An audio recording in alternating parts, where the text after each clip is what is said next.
తిరుపతి మెట్లెక్కేటప్పుడు ఈ తప్పు చేయకండి. రోజు వేలాది మంది భక్తులు వెంకటేశ్వర స్వామిని దర్శించుకోవడానికి మెట్ల మార్గాన వెళ్తూ ఉంటారు.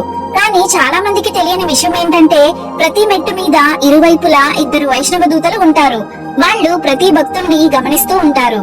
అసలు వాళ్ళు మెట్లపైన ఎందుకు ఉంటారంటే పూర్వం ఈ వైష్ణవ దూతలు కూడా మనుషుల్లాగా వెంకటేశ్వర స్వామిని దర్శించుకోవడానికి పోటీ పడేవారు. అయితే ఆ దూతలతో మనుషులు పోటీ పడలేక చాలా మంది వెంకటేశ్వర స్వామిని దర్శించుకోలేకపోయేవారు. అది చూసిన వెంకటేశ్వర స్వామి తన వైష్ణవ దూతలకి ఒక షరతు పెట్టాడు.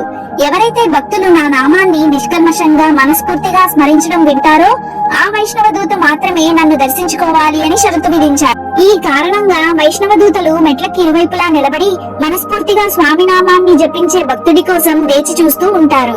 ఏ భక్తుడైతే మనస్ఫూర్తిగా నామాన్ని జపిస్తూ కొండెక్కుతాడో అతని చుట్టూ వందలాది మంది వైష్ణవ దూతలు వచ్చి ఆ భక్తుడిని జాగ్రత్తగా కాపాడుతూ స్వామివారి దర్శనమయ్యే వరకు తనతోనే ఉండి ఆ భక్తుడిని ఎటువంటి ఆటంకం రాకుండా చూసుకుని అతను కొండ దిగాక అంతా మంచి జరగాలని దీవించి పంపుతారు.